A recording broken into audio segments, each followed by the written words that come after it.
Λέμε αν, δεν είπαμε να το κάνουμε. Λοιπόν, με την τρομοκρατία είχαν δικαίωμα ή είχαν την ευκαιρία ή είχαν την άνεση να ελέγχουν, να εξουσιάζουν ολόκληρα κράτη και να τα διαχειρίζονται όπως ήθελαν. Μια κατηγορία ότι σε αυτό το κράτος υπάρχουν κίνδυνοι για αυτό και για τ' άλλο. Είτε για την τρομοκρατία τάδε, είτε για άλλους μορφές απειλητικής δύναμης. Δεν είναι τίποτα, αγάπη μου.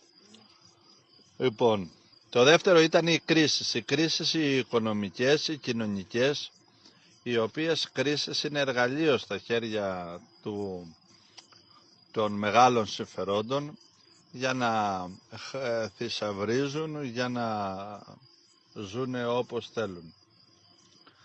Και το τρίτο ήταν η ύπαρξη εξωγήινων όντων. Το να υπάρχουν εξωγήινα όντα και πλάσματα, αυτό το συζητάμε. Εξωγήινο είναι ότι είναι εκτός της γης. Εγώ έχω δει εξωγήινο, αλλά όχι τέτοιο που νομίζουν αυτοί. Έχω έρθει σε επαφή με θεία πλάσματα ή εκείνα έχουν έρθει σε μένα και βεβαιώνω ότι υπάρχουν πνευματικές οντότητες άλλης διαστάσεως. Παιδί 7 χρονών είχα εμπειρία που ήμουν σε απόλυτη άγνοια, αν θες, με άγγελο του Κυρίου. Όποιος θέλει το πιστεύει, όποιος δεν θέλει δεν το πιστεύει. Το ίδιο το Ευαγγέλιο αποδεικνύει στη μεταφυσική του διάσταση ότι άγγελος μίλησε στην Παναγία. Άγγελος μίλησε, παρουσιάστηκε σε κάποιον γέροντα εκεί που προσευχόταν και του λέει αυτό και εκείνο θα γεννήσει η γυναίκα σου, παιδί, και συζήτησε μαζί του. Λέει ο άνθρωπος, τι λες μωρέ, εδώ η γυναίκα μου είναι γριάια. Μεγάλης ηλικίας, προχωρημένης, είπε επιλέξεις. Ξέρεις τι σημαίνει προχωρημένη? Πολύ περασμένη ηλικία, αδύνατο να γεννήσει. Και εκεί είχαν και μία, ας πούμε, φιλική αντιπαράθεση. Του λέει, α, θες αποδείξεις, εντάξει, θα τις έχεις, αλλά όχι όπως θέλεις εσύ. Θα σου αφαιρεθεί ο λόγος μέχρι να γεννηθεί το παιδί και όταν θα γεννηθεί και δεν θα μπορεί ο δικός σου λόγος να φέρει σκάνδαλα και προβλήματα, γιατί εσύ προσευχήθηκες για να γίνει αυτό. Δηλαδή εγώ τι θίγω ότι, και έτσι έγινε, θίγω ότι, να, μαρτυρίες, πολλές. Θες να σου δείξω κι άλλες, πέρα από το Ευαγγέλιο, άγια σώματα ανθρώπων οι οποίοι εκ της αγάπης τους για τον Χριστό δεν έχουν λιώσει τα σώματά τους. Νίκησαν τη φθορά και τον θάνατο. Μια δύναμη εισήλθε στο σώμα τους και δεν επιτρέπει τη φθορά τους. Πήγατε στον Αγιάννη Ρώσο. Να, ένα ζωντανό παράδειγμα. Και τον κάψανε μετά 3 χρόνια νεκρός, θαμμένος, τον ξεθάψανε, τον πετάξανε στη φωτιά και ακόμα το σώμα υπάρχει. Αυτό Πού είναι λοιπόν η βιολογία, πού είναι η επιστήμη? Εμείς ξέρουμε ότι το σώμα σε λίγες ώρες τυμπανίζεται, σπάει, διαλύεται. Πού είναι? Άρα λοιπόν έχουμε την υπέρβαση δυνάμεων, αλλά όχι εξωγήινων. Λοιπόν, τώρα, το τι παίζονται μέσα σε αυτούς τους σκοπούς είναι άλλο το θέμα. Λέω ότι τότε σαν υποψία στους καιρούς έφυγα 3 πράγματα. Αν σήμερα βγει κάποιος και πει υπάρχει στον πλανήτη και ξένος πληθυσμός, σφραγιστείτε να ξέρουμε ποιοι είναι οι άνθρωποι, σημαδευτείτε, δεν ξέρω με ποιο τρόπο, με βραχιολάκια, με μπρατσολάκια, με τατουάζ, με κάποιο τρόπο, εν πάση περιπτώσει, να ξέρουμε ποιοι είναι από το πλανήτη και ποιοι είναι από τον άλλο ή από άλλο. Τώρα είναι λίγο αστείο αυτό, αλλά αν οι εξωγήινοι δεν γνωρίζουν περί του πνεύματος του Χριστού, πέφτει διπλή δουλειά σε εκείνους που έχουν πνεύμα Χριστού, γιατί πρέπει να διδάξουν και τα ανθρώπινα πλάσματα που ζουν ακόμα στη σκιά του εγώ τους και στην τραγωδία της μικρότητας, πρέπει να διδάξουν και τα εξωγήινα πλάσματα αυτά, αν δεν ξέρουν εκείνα το πνεύμα του Χριστού, να το μάθουν και εκείνα. Θα πέσει διπλή δουλειά. Λοιπόν, τότε λοιπόν, σήμερα είναι πραγματικότητα αυτά και είναι μεγάλη πραγματικότητα. ήδη έχουν μπλέξει τη ζωή και η συμμετοχή του ανθρώπου στην ευλογία της ζωής του, στην ευτυχία του, είναι σχεδόν αδύνατη των απλών ανθρώπων. Είμαστε φερόμενα αντικείμενα στα χέρια ανθρώπων που με τη φωνή του δήθεν καλού, με το πρόσχημα του καλού, εκτελούν άσχημα πράγματα. Οποιαδήποτε μορφή αρρώστιας δεν επιτρέπει και δεν, για μένα κατά τη δική μου αυτή, δεν επιτρέπει να φέρονται βία και βάναυσα σε ανθρώπους οι οποίοι για τον α ή β λόγο δεν επιθυμούν να ζήσουν έτσι. Δεν μπορεί η θεραπεία να είναι χειρότερη της αρρώστιας, απαγορεύεται αυτό, είναι έκκλημα. Δεν μπορείς, όπως δεν μπορείς με το Θεό που είναι το καλό, το όντως καλό, να κάνεις κακό. Δεν μπορείς στο όνομα του Θεού να σκοτώνεις και να λες υπηρετώ το Θεό. Δεν μπορείς να προσβάλλεις, να θίγεις, να εκμηδενείς, να ξεφτιλίζεις τον άλλον, να τον σέρνεις σε οποιαδήποτε μορφή τυραννίας και να του λες ότι αυτό το κάνω για το καλό σου ή για το Θεό σου. Αυτά δεν γίνονται. Δεν πρέπει να γίνονται. Θα αποδοθούν ευθύνες, θα ζητηθούν ευθύνες όπως και να έχει, είτε εδώ είτε πιο πέρα. Λοιπόν, και μπλέξανε την ανθρωπότητα σε ένα τραγικό παιχνίδι. Στο παιχνίδι αυτό, το να ζήσω τρομαγμένος, μην πεθάνω και μην πεθάνω και μην πεθάνω και κάντε εμβόλια μην πεθάνω, να πεθάνω ρε φίλε. Ασφαλώς είναι ευχάριστο εγώ που ζω να πεθάνω κιόλας. Και γιατί το λέω να πεθάνω, δεν φτάνει να ζεις. Άμα είναι να ζούμε μόνο για να τρώμε, να πίνουμε και να ουρούμε στην τουαλέτα, δεν είναι αυτό μοντέλο ζωής, δεν είναι τρόπος ζωής, δεν εκφράζει τον άνθρωπο αυτό. Δεν κοιτάμε μόνο να ζούμε, αλλά κοιτάμε και πώς ζούμε και γιατί ζούμε. Ούτε ο θάνατος είναι πια τόσο τρομερός. Πόσο απάτη είναι αυτό το πράγμα. Φοβάμαι όπως το πάνε οι άνθρωποι, είχα πει πριν 1,5-2 χρόνια, όπως πάει η κατάσταση, μήπως παρακαλάμε να πεθάνουμε και ο Θεός αφαιρέσει τις δυνάμεις του θανάτου και τότε να δούμε τι θα γίνει με εμάς. Μην γίνουμε ζωντανή κόλαση. Όλοι μας. Είναι σοβαρό πράγμα αυτό. Το να πεθάνεις τι το κακό. Τη στιγμή που λέμε όλοι μας συμμνούμε τους ήρωες που πέθαναν για την ελευθερία. Όλοι μας τιμούμε τους μάρτυρες, τους Αγίους που κράτησαν τον εαυτό τους και δεν αλλοιώθηκαν μέσα στην παραλογία και στη σχιζοφρένεια του κόσμου. Όλοι στη γη, ο κάθε άνθρωπος τιμάει τους σοφούς του, τους ανθρώπους που δεν έγιναν κακοί, δεν έγιναν όντα μικρόψυχα μέσα στην τραγικότητα της ανθρώπινης τραγωδίας, γιατί πρόκειται για τραγωδία. Όταν σου λέει η ζωή σου είναι τα λεφτά σου, η ζωή σου είναι το σπιτάκι σου, η ζωή σου είναι το πουλάκι σου. Επιτέλους κάτι πρέπει να γίνει. Και δεν λέω να μην αλλάξει μοντέλο ζωής ανθρωπότητα, να αλλάξει.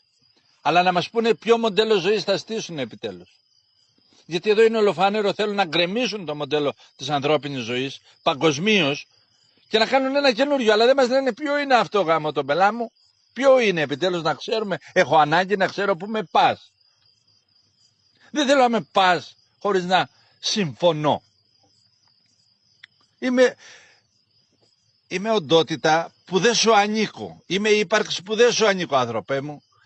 Εσχατολογικά λέει ο Απόστολος Παύλος, αν δεν μπορείτε να εκφράσετε καμία μορφή αγάπης, θυμηθείτε ότι είμαστε πλασμένοι από το σάρκα και το αίμα του, δηλαδή από τις δυνάμεις του Θεού, τις ένθετες δυνάμεις. Δηλαδή τι λέει, στο γάμο σας το είπε αυτό, στο γάμο μας το λέει ο Απόστολος εσχατολογικά. Δηλαδή, αν δεν μπορείς καμία μορφή αγάπης να εκφράσεις, θα σκέπτεσαι ότι απέναντί σου ο άνθρωπος, οποιοδήποτε άντρας, γυναίκας, παιδί σου, δεν σου ανήκει, είναι δημιούργημα του Θεού. Στοιχειωδώς. Πρέπει να το μάθουν τώρα στην ανθρωπότητα. Και όλα αυτά τα λέμε εμείς εδώ στην άκρη του δρόμου, πεταμένοι στα βάτα και συζητάμε μεγάλα πράγματα. Άκου τώρα. Αυτή λοιπόν το μοντέλο ζωής, το γκρέμισμα που φαίνεται ότι γκρεμίζεται, δεν πρόκειται για μία απλή αλλαγή πραγμάτων. Πρόκειται για μία καθολική υπαρξιακή αλλαγή των ανθρώπινων πλασμάτων. Όλοι λοιπόν τιμάμε τους νεκρούς μας. Γιατί να μην πεθάνεις? Ας πεθάνεις. Γιατί δεν έχει σημασία που πεθαίνεις, σημασία έχει πώς πεθαίνεις και γιατί πεθαίνεις. Έχει σημασία να πεθάνεις φυσιολογικά, σωστά και έντιμα. Το να πεθάνω για την οικογένειά μου, να την προστατέψω, είναι τιμή. Όλοι το λέμε αυτό. Αν εγώ είμαι δηλώς και δεν μπορώ να πεθάνω για την οικογένειά μου, δεν θα μου πούνε και μπράβο ούτε για το θάνατό μου ούτε για τη ζωή μου.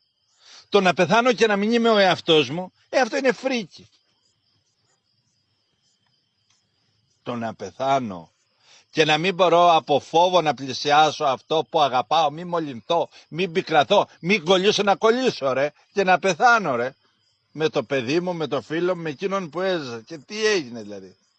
Τώρα ξαφνικά οι άνθρωποι εδώ στην εποχή μας, 2-3 χρόνια έχουν, μάθανε ότι είναι θνητοί. Και ανησυχήσανε απότομα μην πεθάνουνε. Λες, και όλες οι άλλες μορφές θανάτου εξαλείφθηκαν και κινδυνεύουν από τους COVID και από τα άλλα που θα έρθουν.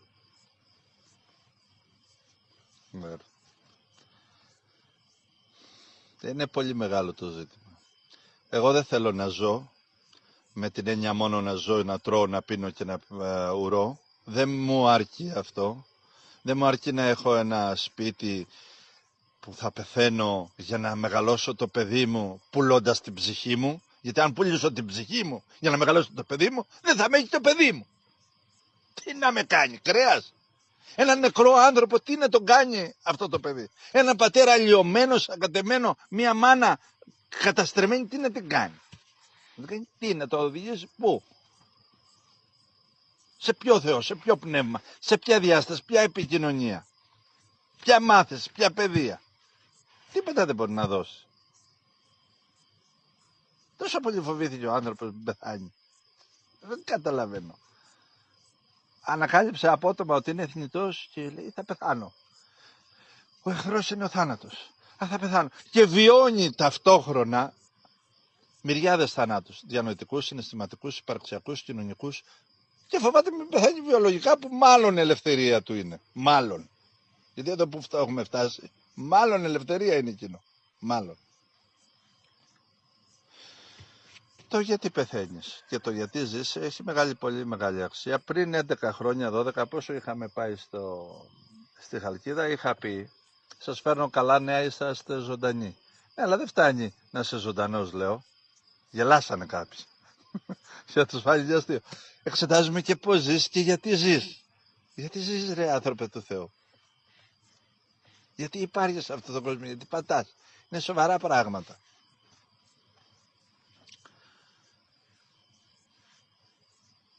Για να δούμε πού θα πάει λοιπόν αυτή η κατάσταση.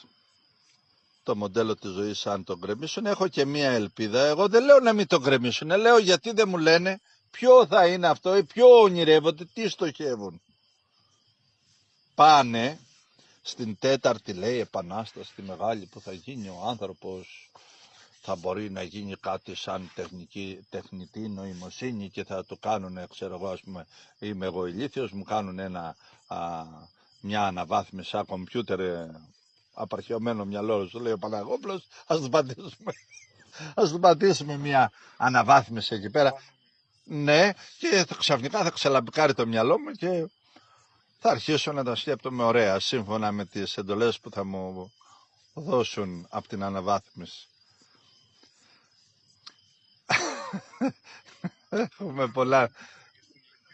Έχουμε πολλά. Ναι, βεβαίως, κοίταξε, το ότι μπορεί ενδεχομένως να το ξέρουν ή να το κάνουν ή να έχουν τις δυνάμεις, ασφαλώς μπορεί να το έχουν, να το κάνουν ή να το φτιάξουν.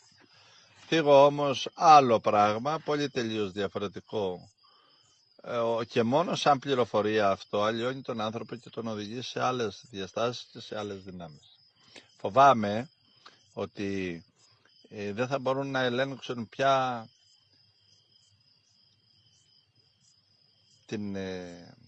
την ροή του μέλλοντος σαν άνθρωποι. Δηλαδή όταν πειράξεις τον άνθρωπο τόσο γενετικά, τόσο διανοητικά, τόσο βαθιά σε κέρια σημεία, είναι πολύ σοβαρό πια να ξεφύγει πια τελείως αυτό που λέμε ανθρώπινο στοιχείο.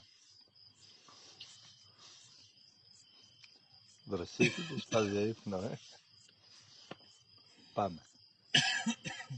Πάμε.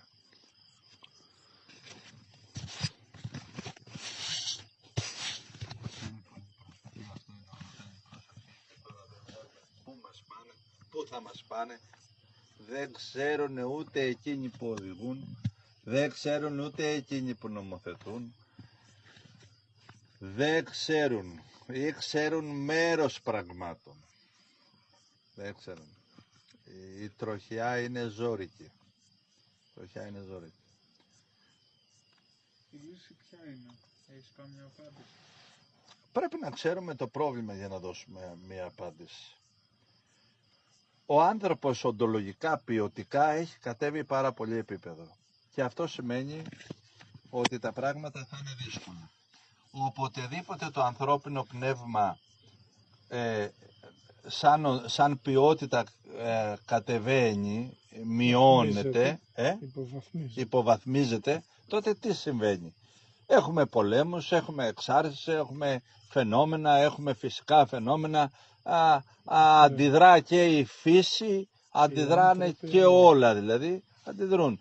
Γιατί είναι σαν ένας ανόητος άνθρωπος να έχει μεγάλες δυνάμεις, να κυβερνάει λαούς, να κυβερνάει τον ίδιο τον εαυτό, το σπίτι του. Ένας κουτός άνθρωπος, ένας κακός άνθρωπος, όταν καταστρέφει την χαρά της ζωής του, τι να κάνει, καλό και στους άλλους. Όταν το ανθρώπινο πνεύμα ανεβαίνει ψηλά και είναι σε επίπεδο καλό, η ανθρωπότητα δεν κινδυνεύει. Ο ίδιος δεν κινδυνεύει. Δηλαδή αν κυριαρχούσε ένας Σωκράτης, προς τι να γίνονται όλα αυτά? Αν κυριαρχούσε ένας Χριστός στην παγκόσμια τάξη των πραγμάτων, στην καρδιά του καθένας, γιατί δεν θέλει να είναι κυρίαρχος, δεν τον ενδιαφέρει να είναι κυρίαρχος σε πλάσματα τραγικά και τραυματισμένα. Δεν ενδιαφέρεται ο Θεός για αιχμαλώτους, δεν ενδιαφέρεται για όντα τα οποία υπαρξιακά μόνα τους κατεβάζουν τον εαυτό τους στα σκύβαλα και στα άλογα πλάσματα. Στα βία όντα. Τι να τα κάνει? Δεν τους θεώσατε τον Θεό, δεν το χρειάζομαι ούτε εγώ. Δηλαδή δεν χρειάζομαι κάποιο Θεό για να καταστραφώ. Καταστρέφομαι μόνο. Επομένως όταν ανεβαίνει υπαρξιακά ο άνθρωπος, οντολογικά ο άνθρωπος, όλα είναι καλύτερα, γιατί και η διοίκηση θα είναι καλύτερη και η θρησκεία θα είναι φωτισμένη, δεν θα σε γεμίζει με μίση, με εμπάθειες, με αντιπάθειες, με βλακίες, με θρησκευτικές ατέλειες, με δεν ξέρω με τι άλλο θα σε γεμίζει εκεί πέρα. Δεν θα σε γεμίζει η παιδεία σου άρρωστα. Έχει παγκοσμίως η ανθρώπινη παιδεία, βγάζει πλάσματα μόνο παραγωγικά, βγάζει πλάσματα αλληλοσπαρακτικά, βγάζει πλάσματα γεμάτα στην πλεονεξία και διάνοιες οι οποίες εξαρτούν την ύπαρξή τους από το έχειν, από το πουλί τους και από το εγώ τους, τη δοξομανία τους. Αυτά είναι τα ανθρώπινα πλάσματα. Δηλαδή αυτό, η μήτρα που σε τρέφει και είναι η παιδεία σου, ο λόγος, άμα σε γεννάει έτσι, τότε πώς θα γλιτώσεις εσύ? Ωραία πράγματα. Ναι. Χρειάζεται λοιπόν εκ μέρους Θεού μάλλον να γίνει κάτι πολύ σημαντικό.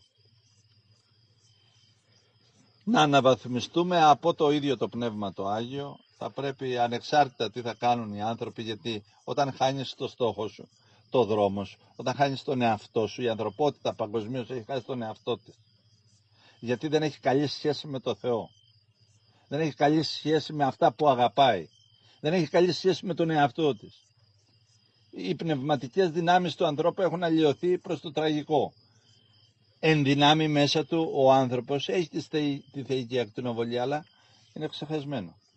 Το εξέφρασε υπέροχα ένας φοιτητής, ο οποίος ακούγοντάς με να μιλάω κάπου στη Θεσσαλονίκη, αναφώνησε από το δίπλα τραπέζι. Τι λέει? Είναι αυτά που λες από δίπλα μου. Υπάρχει θεϊκός άνθρωπος? Αυτός νόμιζε ότι μίλαγα για κάποιον που έχει κατέβει εδώ και είναι θεϊκός άνθρωπος. Και εγώ μιλούσα για τον εσωτερικό άνθρωπο, για την ύπαρξη του κάθε ανθρώπου. Και του λέω, εσύ δεν είσαι θεϊκός? Λέει, δεν έχω ακούσει τίποτα. Δεν μου είπανε τίποτα. Απάντησε τέλεια. Ναι. Χρειάζεται λοιπόν κάτι ουσιαστικότερο. Μάλλον δια του λόγου μου παρακαλώ το Θεό εν τη δυνάμει όλης της θεότητάς του, με το πλήρωμα του Χριστού, που γράφει το Ευαγγέλιο ότι μέσα στο Χριστό κατοίκησε το πλήρωμα της θεότητος σωματικός, να κατοικήσει μέσα σε ανθρώπους της επιλογής του με όλο το πλήρωμα της θεότητάς του σωματικός και να ανασύρει την ανθρωπότητα από αυτή τη λάσπη, την τραγικότητα του ανθρώπου που έχει χάσει τον εαυτό του, να μας οδηγήσει σε έναν άνθρωπο πιο χρηστικό, και τότε με γεμάτη φως θα καταλάβουμε τι πρέπει να κάνουμε, θα δούμε πώς πρέπει να αγαπάμε, θα μάθουμε πώς να μιλάμε και πώς να επικοινωνούμε, θα λυτρωθούμε από τις σκιές και επιτέλους θα μας φύγει και το άγχος, μην πεθάνουμε. Θα μας φύγει το άγχος, μην πεθάνουμε. Γιατί εδώ είχαμε όλα τα χρόνια της ζωής μας, είχαμε άγχος, μας είχαν βάλει το άγχος πώς θα ζήσουμε. Και το μόνο που μας διέφερε ήταν να αποκτήσουμε πολλά υλικά πράγματα για να μπορέσουμε να λυτρωθούμε από το άγχος, να ζήσουμε. Το να ζήσουμε, κατάλαβες, είχαμε άγχος. Και έλεγα παλιά, διαχειριστείτε το άγχος, όχι τι λέει τσέπη σας, ούτε το σεξουαλικό σας, ούτε το κοινωνικό σας. Πρώτα το άγχος σας. Για να μπορέσετε να ζήσετε, αφού έχετε άγχος να ζήσετε. Τώρα έχουμε και άγχος πώς θα πεθάνουμε. Αν θα πεθάνουμε,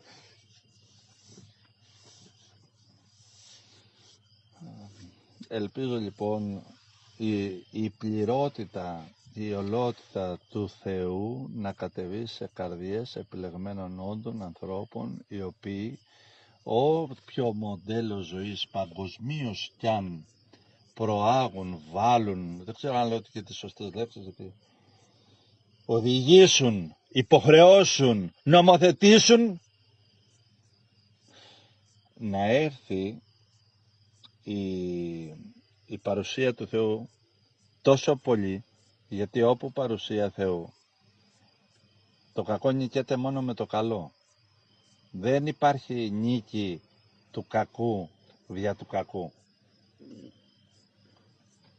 ώστε φανερώνοντας το μεγαλείο ο Θεός σε ανθρώπους να μας σηκώσει λίγο, και αυτό το λίγο που λέω είναι πραγματικά για λίγο. Ένα μικρό σκούντιμα θέλει άνθρωπο. Όλοι αυτοί που βλέπεις παγκοσμίως, σε ρηπείο οφθαλμού αλλάζουν. Μην φανταστείς ότι είναι τίποτε. Η ανθρώπινη ψυχή έχει μέσα της πολλά δυνατά συστατικά στοιχεία του δημιουργού της. Έτσι λίγο να κρεμάσει ο ουρανός και όλα τα σχέδια πετάγονται στον αέρα. Δεν είναι τίποτα αυτά. Έλεγα πρόσφατα ότι χρειάζεται τόσο δύναμη Θεού για να ξυπνήσει από το λίθαρχο η παγκόσμια κοινότητα, ο άνθρωπος, που θα ήθελε έναν άνθρωπο που να πει μίλα θάλασσα και η θάλασσα να βουήσει.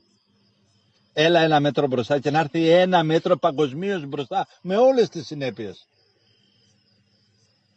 Έχουμε βάλει νερό. Ναι. Τρέχει νερό τώρα. Το ψυγείο δεν λέω. Όχι. Δεν θυμάμαι. Όχι, το κλείσατε. Εντάξει, Θανάση, σε έμπλεξα. Εγώ μάλλον. Λοιπόν,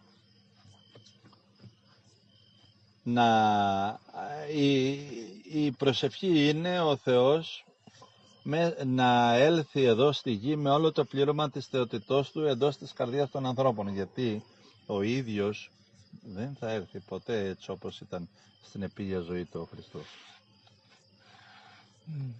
Το έχεις πει. Ποτέ. Ποτέ. Έκφραση δυνάμεών του θα έχουμε σε όλο το μεγαλείο. Και μακάρι να έχουμε. Αλλά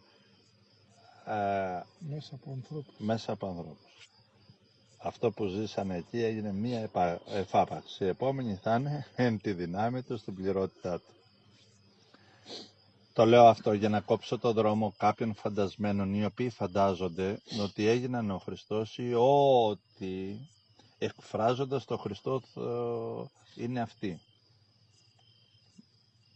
Γι' αυτό το λέω. Μακάριος ο άνθρωπος εκείνος. Ναι, ασφαλώς υπάρχουν και υπήρχαν και υπάρχουν και πολλά. Δηλαδή να σκεφτείς ότι στην επίγεια ζωή του Χριστού τα δαιμόνια λέγανε εσύ είσαι ο Χριστός, τον γνώριζαν. αλλά δεν δεχόταν τη μαρτυρία τους από αυτά. Θυμάσαι το Ευαγγέλιο πόσες φορές τα αποστόμωνε. Από άλλους όμως που μιλούσαν μέσα από τον άνθρωπο οι δυνάμεις της ψυχής και του ανθρώπου, ετιμούσε όποιον αναγνώριζε. Δεν είπε στον Πέτρο όταν είπε «Συ ο Θεός», τι του είπε? «Ο πατέρας μίλησε μέσα από σένα».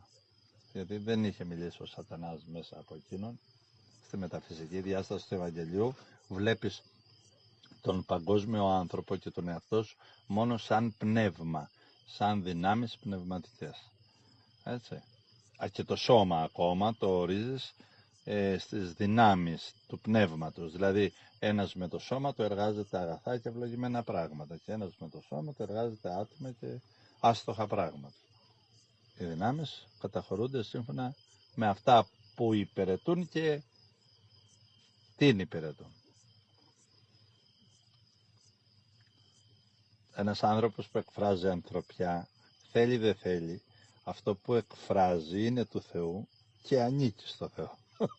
Και ένας που εκφράζει πουστιά, σε εισαγωγικά αυτό που λέμε το άτιμον,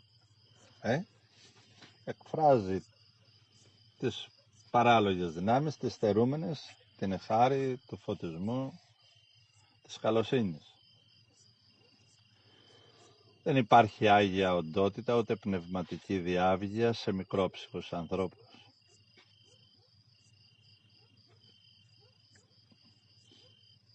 Δεν υπάρχει καμία οντότητα θεία που να πιστεύει σε καμία μορφή δυστυχίας. Είδες τι είπες για εκείνη τη μεγάλη υπόθεση? Πού πήγε να το πειράξει ακόμα και το πρώτα το μυαλό? Με τα δηλητήρια. Ναι. Λοιπόν, αν γίνει αυτό μία αναβάθμιση από τον Θεό, που δεν θα είναι αναβάθμιση αλλά θα είναι κάτι περισσότερο από λέξεις, στο βιβλίο ισχυρίζομαι ότι εν ερειπή οφθαλμού αυτό που λέμε ανθρώπινη παραλογία θα μετατραπεί σε δόξα, σε ευλογία Θεού, εν ερειπή οφθαλμού. Απλά το πώς θα φτάσουμε εκεί, γιατί το Θεό έχουμε δύο τρόπους να τον προκαλέσουμε. Εμείς μάλλον πάμε από τη δεύτερη οδό. Παλιά πριν πολλά 25 χρόνια έλεγα ότι αν χρειάζομαι, έλεγα τότε στον ψηλό 7 ανθρώπους να κατεβάσουμε το Θεό εδώ. Αλλά πρέπει να σπρώξουμε την ανθρωπότητα όλοι, να γίνει η ανθρωπότητα ύπαρξη ευχάριστη, δυνάμεις που θα εκφράζουν οι άνθρωποι, η ανθρωπότητα που θα εκφράζουν την αρετή σαν αληθινή κατάσταση, όχι έτσι απλά είμαι της αρετής. Ή να ξεφύγουμε τελείως ώστε να αναγκαστεί ο Θεός να μπει μπροστά. Κάποια στιγμή πρέπει να μπει. Γιατί η ανθρωπότητα, ο άνθρωπος δεν θα χαθεί, όσο και αν το θέλουν κάποιοι, επειδή έχει χυθεί το αίμα του Χριστού, δεν θα χαθεί.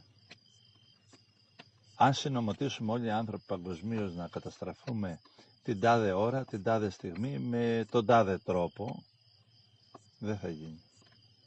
Γιατί έχει χυθεί αίμα θεϊκό, έχει θυσιαστεί ο Χριστός και εκείνους που αυτός ορίζει θα τους πάρει. Θα τους πάρει. Το παιδί μου σαν νικητής του θανάτου έχει δικαίωμα να πάρει μέσα από το θάνατο όποιον θέλει. Εδώ το έπαιρνε πριν νικήσει το θάνατο. Δεν πήρε το Λάζαρο, δεν πήρε άλλους εκεί πέρα. Αυτά δεν είναι αστεία πράγματα.